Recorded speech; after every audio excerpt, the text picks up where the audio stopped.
When it comes to Turtles movies, it doesn't get any better than the original. Seriously, go back and watch that movie. You'll be surprised how legitimately good it is. And not in that, oh, I was a kid and it was fun kind of way. It's more like a, wow, this is actually an awesome movie kind of way. Great cinematography, great fight scenes. That movie really shelled it out. Too cliche. Well, it was a shell of a good hit. Problem, though, is everything that came after it. Subsequent films lost the tone, lost the style, lost the magic. And then this happened. Still can't hold a pepperoni to the original movie, but 2007's TMNT was at least the best one since. To make things even more 1990, it also inspired the best Turtles video game in years. Now this is what I call TURTLE power. It's TMNT for the GBA. DUDE.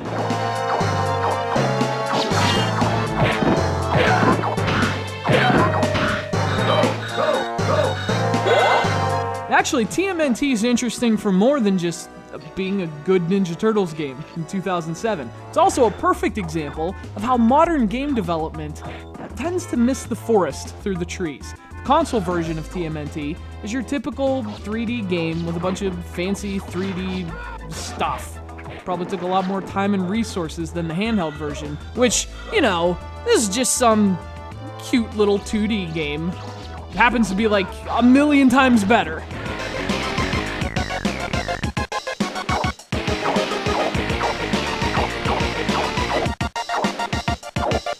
Now, if you grew up with the Turtles, you might have developed a strange attraction to women who wear yellow during your adolescence. You might have played a crapload of Ninja Turtles, the classic arcade game, the underrated Turtles 3 for the NES, the legendary Turtles in Time.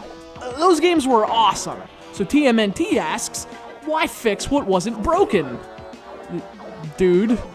That means TMNT is a side-scrolling beat-em-up in that grand and glorious Ninja Turtles tradition. The only thing missing is a coupon for free pizza from Pizza Hut. Well, that and, you know, Ninja Turtles characters. Hey, at least it's in 2D.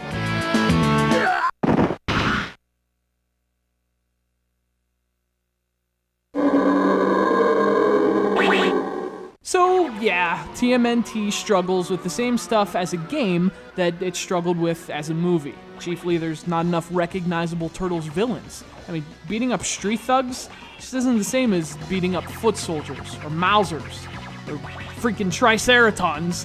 Thing is, it also has something the old Turtle games didn't, and that's depth, surprisingly. There's actually a little technique to all this brawling, as well as a combo system, so you can get serious XP just by extending your streak and fighting smart. The game's 2D look is obviously a highlight as well, and there's actually stuff to do between levels, buying items, taking challenges, things like that. But the game does drop the katana from time to time. Presentation's relegated to blurry still shots, which is weak. There's no multiplayer, a huge drawback for a Turtles game.